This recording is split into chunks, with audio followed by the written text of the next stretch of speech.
மொழியில் நடிச்சிருக்காங்க. தேசிய விருது வாங்கின ஒரு நடிகை. எந்த மொழியில் நடித்தாலும் அந்த மொழியில் விருது உங்களுக்கு கண்டிப்பாக கிடைச்சிடும். மேம், பாடலை பற்றி சில வரிகள். எல்லோருக்கும் வணக்கம். நிறைய தெரிந்த முகங்கள். மாதேஷ் சார் வந்தது, அவரை பார்த்தது ஒரு சந்தோஷம்தான். ஏன்னா சாக்லேட் படம் அப்போது நிறைய பேசிகிட்டு இருப்போம் சினிமாவை பற்றி. இன்றைக்கி வந்து அன்னைக்கு விட்டதை இன்றைக்கி ஆரம்பித்து நான் சொன்னேன், மலேசியன் ஃபிலிம் ஃபெஸ்டிவலில் ஒரு படம் பார்த்தேன், ஒரு சைனீஸ் ஃபிலிம். அவ்வளோ பிரமாதமாக இருந்தது அந்த டைரக்டர் அப்படின்னு சொல்லி டிஸ்கஸ் பண்ணிட்டு இருந்தோம். இதுதான் வந்து எங்களுடைய குடும்பம். எப்போ யாரை மீட் பண்ணாலும் ஒரு புது உற்சாகம், ஒரு புது சந்தோஷம். ஏஞ்சல் இருக்காங்க. ஏஞ்சல் வந்து ஃபிலிம் இன்ஸ்டிடியூட்டில் வந்து கிராஜுவேட் ப்ளஸ் மெட்ராஸ் டாக்கீஸ்லேயும் ஒர்க் பண்ணவங்க. ஷீஸ் ஃபிலிம் பற்றி எல்லா தெரியும். ரிங்கு இருக்காங்க, மை ஃப்ரெண்ட். ஃப்ரெஞ்சில் நானும் அவங்கள பார்த்தா ஃப்ரெஞ்சில் பேசிக்குவோம். 2 பேரும் ஃப்ரெஞ்சு படித்தவங்க. அவங்க நல்லா படித்தாங்க, நான் கொஞ்சம் ஓரளவுக்கு சுமாராக படித்தேன். கம்மிங் டு திஸ் ஆல்பம், இது ஒரு வித்தியாசமான ஒரு க்ரியேட்டிவ் ஒரு ஈரா அப்படின்னு சொல்லலாம். ஏன்னா முன்னாடி வந்து சினிமா தான் இருந்தது, ட்ராமா தான் இருந்தது. ப்ளேபேக்கில் வந்து ஆர்கெஸ்ட்ரா இருக்கும்போதே வந்து சிங்கர்ஸ் வந்து பாடினதை நாங்கள்லாம் பார்த்த டைம் அது. இப்போ வந்து anything is possible, every thing is possible. நிறைய அவென்யூஸ் இருக்குது. அப்படி அவென்யூ இருக்கும்போது தான் நம்ம வந்து நல்லா பாடுறவங்கள, நல்லா மியூசிக் பண்ணுறவங்கள பார்க்க முடியுது. இந்த சாய் அபியங்கர்னு எனக்கு தெரியவே தெரியாது. அவன் வந்து அந்த சின்ன பையன் வந்து நம்ம ஹரிணி அண்ட் திப்புவோட சன்னுன்னு தெரியவே தெரியாது. நம்ம ஃபேமிலி நம்ம பார்த்தேன்னா ஹரிணி முதல்ல நம்ம ஸ்டுடியோவில் தான் கூட்டிகிட்டு வந்து உட்கார வச்சு நிலா காய்குதேன்னு பாட வச்சது இப்போ எனக்கு ஞாபகம் இருக்குது. ஸோ இந்த மாதிரி புதுசாக டேலண்ட் புது அவென்யூலேருந்து வரும்போது, ஸோ அந்த சாய் அபியங்கரோட பாட்டு 2 நாள் ஏதோ ரொம்ப ஹிட் சினிமாவில் இருக்கிற பாட்டுன்னு நினச்சிட்டு இருந்தேன். பட் அது ப்ரைவேட் ஆல்பம் தான். இன்றைக்கி அதே மாதிரி இன்னொரு ப்ரைவேட் ஆல்பம். ஸோ அந்த அளவுக்கு இதுவும் வெற்றி பெறணும் அப்படிங்கிறது என்னுடைய ஆசை. அது ஒரு யங் டேலண்ட். இது வந்து ரொம்ப mature and at the same time சினிமாவை பற்றி எல்லாம் தெரிஞ்ச ஒரு டேலண்ட்டு. இது எக்ஸ்பீரியன்ஸ் இருக்கிற ஒரு டேலண்ட்டு. இந்த ஆல்பமோட கொஞ்சம் இது நான் கேட்டேன். இது வெரி பெப்பி. எப்படி மியூசிக் எங்கே போய் சேரணுமோ அந்த மாதிரி மியூசிக்காக இருக்குது. சங்கீதம் இல்லைன்னா வாழ்க்கையில் என்ன மிச்சம் இருக்குது? எனக்கு என்ன ஞாபகம் இருக்குது, இந்த டைரக்டர்ஸ் எல்லாம் ரொம்ப புத்திசாலித்தனமாக கேள்விகள் கேட்பாங்க. அதுக்கு ஆர்டிஸ்ட் வந்து கரெக்டாக பதில் சொல்லணும். ஏன்னா அதை வச்சு தான் நம்மளை இந்த கேரக்டருக்கு கரெக்டாக இருப்பாங்க. ஒரு டைரக்டர் வந்து என்கிட்ட கேட்டார், நீங்கள் வாழ்க்கையில் முக்கியமான சம்பவங்களை வந்து எதை வச்சு ஞாபகம் வச்சுக்குவீங்க அப்படின்னு சொன்னார்.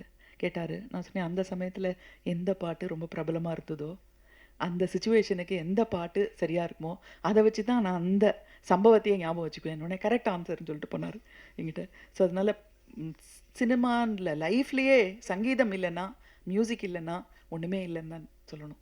காலையில் எழுந்தோடனே ஒரு பாட்டை கேட்டால், ஆக்சுவலி நேத்திக்கு நான் வந்து காலையில் 6 மணிக்கு வந்தால் என்னுடைய வீட்டில் வேலை செய்கிறவங்க வந்து ஒரு புது டிரான்சிஸ்டர் வாங்கி கொடுத்துருக்கேன். அதில் பாட்டு கேட்டுட்டு இருந்தாங்க. சந்தோஷமாக இருந்தது. நாளே வந்து சந்தோஷமாக ஆரம்பிச்சது, ஒரு ரம்யமாக ஆரம்பிச்சது. ஸோ அதனால் இந்த ரம்யமான சந்தோஷமான சங்கீதத்தை கொடுத்த உங்கள் எல்லாருக்குமே நாங்கள் வந்து நன்றி சொல்லணும். நிச்சயமாக நன்றி சொல்லணும். திரும்பவும் சொல்கிறேன், சங்கீதம் இல்லைன்னா வாழ்க்கையில் வேறு எதுவுமே கிடையாது. Thank you so much. எனக்கு இங்கே இந்த பிரசாத் லேப் பார்த்தோன்னே ஒரு ஞாபகம் வருது. குடும்பம் ஒரு கதம்பம் படத்துக்கு டப்பிங் இங்கே தான் பண்ணோம். அந்த படத்தில் வந்து லூப் டப்பிங் அப்படின்னா ஒரே இதை வந்து போடுவாங்க, திரும்பி திரும்பி திரும்பி போடுவாங்க. கரெக்டாக பிடிச்சி சொல்லணும். அதுக்கப்புறம் நெக்ஸ்ட் டேக் அப்படின்லாம் கொஞ்சம் நேரம் வெயிட் பண்ணலாம் முடியாது, ஏன்னா ப்ரொஜெக்டர் போயிட்டே இருக்கும். ஸோ அங்கேருந்து நம்ம வந்து டிஜிட்டல் டெக்னாலஜி, ஏஐ டெக்னாலஜின்னு இவ்வளோ தூரம் வந்தாலும் மனிதர்கள், நட்பு, உறவு எல்லாம் இருக்குது. இன்றைக்கி வந்து இந்த குடும்பத்தோடு எனக்கு இருக்கிற நட்பு, அந்த குடும்பத்து மேலே எனக்கு இருக்கிற மரியாதையில் தான் வந்தேன். ரெஹானாக்கு தெரியுமா தெரியலான்னு தெரியல. 1997 எனக்கு ரொம்ப உடம்பு சரியில்லாமல் போய் நான் ரொம்ப ஒல்லி குச்சி மாதிரி இருந்தேன். 49 கிலோ தான் இருந்தேன். இப்போ உங்கள் அம்மா என்னை பார்த்துட்டு தினம் இல்லை, அட்லீஸ்ட் ஒரு 2 நாளைக்கு ஒரு தடவை என் வீட்டில் வந்து நான் படுத்திருந்த இடத்துல ஒரு விளக்கு ஏற்றி வச்சுட்டு போவாங்க. அந்த விளக்கை நீ பார்த்துக்கிட்டே இருக்கணும், உனக்கு உடம்பு சரியாகும் அப்படின்னு சொல்லுவாங்க. ஸோ அதனால் அந்த தாய்க்கு இப்போ எங்கே இருக்காங்களோ தெரியல, அவங்களோட வாழ்த்தும் வந்து உங்களுக்கு இருக்கும். அவங்களுக்கு நான் நன்றி சொல்கிறேன். என்னுடைய நன்றியெல்லாம் அவங்கக்கிட்ட போய் அவங்கக்கிட்டேருந்து உங்களுக்கு வந்து வாழ்த்தாக வரணும். நீங்கள் வந்து இன்னும் you should shine better and brighter அப்படிங்கிறது என்னுடைய ஆசை. Thank you so much. எல்லாருக்கும் என்னுடைய வாழ்த்துக்கள்.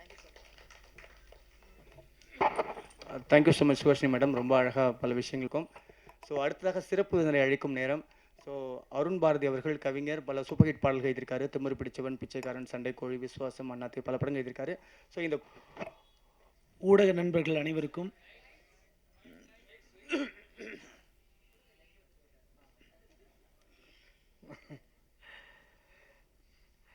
ஊடக நண்பர்கள் அனைவருக்கும் என்னுடைய மதிய வணக்கம். சந்திக்கிறோம். ஏஆர் ரஹானா மேடம் பற்றி சொல்லணுன்னா அவங்கள வந்து இசை தேவதை அப்படி தான் நான் சொல்கிறேன். இசை தேவதையை பாராட்டுறதுக்காக இன்னொரு தேவதை வந்திருக்காங்க.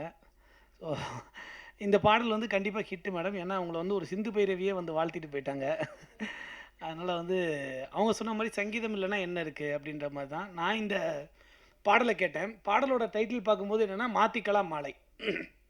மாத்திக்கலாம் மாலைன்னு பாட்டு டைட்டில் கேட்டவுடனே எனக்கு எப்படி தோணுச்சுன்னா அப்படியே ஒரு நல்ல பழைய பாரதி ராஜா சார் படம், பாலுமேந்திரா சார் படம் மாதிரி அப்படியே ஒரு கிராமத்து வீடு, அப்படியே அங்கே ஒரு பொண்ணு மாப்பிள்ளை மாலை மாற்றுற மாதிரி ஏதோ ஒரு அந்த சீன்ஸ்லாம் ஓடிச்சு.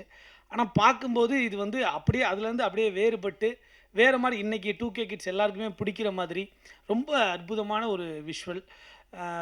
அப்புறம் சரி அடுத்தது மியூசிக் என்ன, ரெஹானா மேடம் மியூசிக் தானே அப்படின்னு சொல்லிட்டு ரொம்ப ஆர்வமாக பார்க்கும்போது அங்கே மேடம் வந்து மியூசிக் இல்லை, நண்பர் வேற ஒருத்தர் எமில் முகமது வந்து மியூசிக் பண்ணியிருக்காரு. ஸோ அதுக்கப்புறம் வந்து மேமே வந்து லிரிக்ஸ் எல்லாம் எழுதுவாங்கல்ல. ஸோ எனக்கு அவங்கள பற்றி நிறைய நான் தெரிஞ்சு வச்சுக்கிறதுனால சரி லிரிக்ஸ் யாருன்னு போய் பார்த்தேன். அப்புறம் ருத்ரா, அப்புறம் இந்த படத்துக்கு 2 கவிஞர்கள் வந்திருக்காங்க. நிறைய ஆடியோ ஃபங்க்ஷனில் கவிஞர்களை கூப்பிட்றதே கிடையாது. அப்படி இருக்கும்போது பாட்டே எழுதாத ஒரு ஆல்பத்துக்கு ஒரு 2 கவிஞர்கள் முத்தமிழ் நான் வந்திருக்கோன்றது இதில் கூடுதல் சிறப்பம்சம். ஸோ அதனால் வந்து அந்த பாடலோட வரிகள் வந்து ரொம்ப அந்த எதுகை மோனை சந்தம் எல்லாமே வந்து ரொம்ப சிறப்பாக இருந்தது. அந்த டியூனுக்கு என்ன கேட்குதோ அந்த அளவில் அழகாக இருந்தது. அப்புறம் வந்து மேம் வந்து அதில் பெர்ஃபார்ம் பண்ணியிருக்காங்க ஒரு ஆர்டிஸ்ட்டாக. அப்புறம் வாய்ஸ், அவங்களோட வாய்ஸ் அதெல்லாம் வரும்போது என்ன ஆகுனா அந்த ஆல்பம் வந்து அவ்வளோ கேட்குறதுக்கு வந்து அவ்வளோ இனிமையாக இருந்தது. ஸோ நம்ம சொல்லுவாங்கள்ல ஒரு பாட்டுக்கு ஆட வைக்கணும் பாட்டு, அசர வைக்கணும் பாட்டு, கேட்க வைக்கணும் பாட்டு, கிறங்க வைக்கணும் பாட்டு அப்படின்னு சொல்லி கண்டிப்பாக நீங்கள் இந்த பாடலை கேட்கும்போது உங்களை ஆட வைக்கும், அசர வைக்கும், கேட்க வைக்கும், கிறங்க வைக்கும், திருப்பி திருப்பி ரிப்பீட் மோடில் உங்களை அந்த பாடல் வந்து கேட்க வைக்கும் அப்படின்றது வந்து என்னுடைய நம்பிக்கை. இது மாதிரி தனி ஆல்பங்கள் வந்து நிறைய வரணும். நிறைய வரும்போது என்னென்னா மேம் சொன்ன மாதிரி, சுஹாசினி மேம் சொன்ன மாதிரி நிறைய யங் டேலண்ட் நிறைய பேர் இருக்காங்க. இப்போ நான் கிராமத்துக்கெலாம் போவேன், ஊர் பக்கம்லாம் போகும்போது என்னென்னா சும்மா இந்த ஒரு டேபிள், ஒரு தட்டு, ஒரு பாத்திரம் இதை வச்சுக்கிட்டே அவ்வளோ பிரமாதமாக பாடல் பாடக்கூடிய ஆட்கள்லாம் அவ்வளோ பேர் இருக்காங்க. நம்ம எழுதுறது, நம்ம பாடுறது, நம்ம வியக்கிறது. இப்போ இவங்கெல்லாம் வந்து பிரபலமான ஆட்களை பார்த்து நம்ம வியக்கிறோம்ல சினிமாவில். சரி இவர் நம்ம இவ்வளோ பிரபலமாக இருக்காங்கன்றதுல நமக்கு அந்த பிரபலத்தினால அவங்க பாடுறது இதெல்லாம் வியப்போம். பிரபலம் இல்லாத ஊரில் எவ்வளோ பேர் பாடிட்டு இருக்காங்க, எவ்வளோ பேர் எழுதிட்டு இருக்காங்க. அவங்களுக்கெல்லாம் வந்து ஒரு மிகப்பெரிய மேடையாக, ஒரு மிகப்பெரிய களமாக இந்த தனி ஆல்பங்கள் இருக்குது. சுயாதீன பாடல்கள் அப்படின்னு சொல்லக்கூடிய இந்த களம் இருக்குது. அதனால் வந்து இப்போ ரெஹானா மேடம் மாதிரி வந்து அவங்க வந்து இன்றைக்கி ஒரு புது டீம். அவங்க நினச்சிருந்தா அவங்களே பாட்டு எழுதியிருக்கலாம், அவங்க நினச்சிருந்தா அவங்களே இசையமைச்சிருக்கலாம், அவங்களால எல்லாமே முடிஞ்சிருக்கும். ஆனால் கூட அவங்க வந்து ஒரு புது டீமை வந்து உருவாக்கி அவங்களுக்கெல்லாம் வந்து ஒரு நல்ல வாய்ப்பை கொடுத்து அதுக்குள்ளே இவங்க வரும்போது அந்த பாடல் வந்து இப்போ ரெஹானா மேம் சொன்னாங்களா, அவங்க வந்தோடனே பாடல் வந்து சூப்பர் ஹிட் ஆகிடுச்சின்னு, அது மாதிரி அவங்க வந்தோடனே இந்த பாட்டு வந்து சூப்பர் ஹிட் ஆகிடுச்சு. ஸோ இது மூலமாக ஒரு 10-15 பேர் வெளிச்சப்படுறாங்கல்ல, அது ரொம்ப முக்கியம்னு நினைக்கிறேன். ஏன்னா ஒரு விளக்கினுடைய பெருமை எப்பொழுதுமே அது 100 விளக்குகளை ஏற்றி வைக்க வேண்டும். ரெஹானா மேடம் இன்னும் பல்லாயிரம் விளக்குகளை ஏற்றி வைப்பார். அவருக்கு என்னுடைய மனப்பூர்வமான வாழ்த்துக்கள் அப்படிங்கிறத நான் சொல்லிவிட்டு, அப்புறம் வந்து மகிழ்ச்சி மேடம், இதுக்கு மேலே நான் பாராட்டுறதுக்கு ஒன்றும் இல்லை. அவங்க ரொம்ப நல்லா நடிச்சிருக்காங்க. முத்தமிழ் பேசுகிறத கேட்டிருக்கேன். அப்புறம் சுஹாசினி மேடமே வாழ்த்திட்டாங்க, சூப்பர் ஸ்டாரே வாழ்த்துற மாதிரி. அப்புறம் வேறு எதுவும் சொல்கிறதுக்கு இல்லை. நன்றி, வணக்கம். பாடல்கள் குறைஞ்சிக்கிட்டே இருக்கு, கொஞ்சம் கொஞ்சமாக குறைஞ்சிட்டு இருக்கு. ஸோ இங்கே கலைஞர்கள், பாடுறவங்க, இசையமைக்கிறவங்கலாம் நிறைய பேர் உருவாக்கிட்டு இருக்காங்க. சவுண்ட் இன்ஜினியர்ஸ் நிறைய பேர் உருவாக்கிட்டு இருக்காங்க. ஸோ இவ்வளோ பேருக்கு எங்கே அவென்யூ இருக்குது? ஸோ இந்த ஆல்பம்ஸ் வந்து பார்த்தீங்கன்னா ஃபாரின் கண்ட்ரிஸ் எல்லாம் இந்த ஆல்பம் பாடி ஹிட் ஆகி அதில் நம்பர் 1 இருக்கிறவங்க உலகத்திலேயே ரொம்ப மோஸ்ட் ஃபேமஸ் பீப்புள் யார் தெரியுமா? சிங்கர்ஸ் தாங்க. ஆனால் இங்கே வந்து நம்ம டிபெண்ட்டாக இருக்கும், திரைத்துறையை டிபெண்ட்டாக இருக்கும், நம்ம ஒரு ஆக்டரை டிபெண்ட்டாக இருக்கும், ஒரு டைரக்டரை டிபெண்ட்டாக இருக்கும், ஒரு ப்ரொடியூசரை டிபெண்ட்டாக இருக்கும். ஸோ பாடல்கள் குறையும் போது என்ன பண்ணுறது, ஜனங்க பாட்டு கேட்க தான் போகிறாங்க.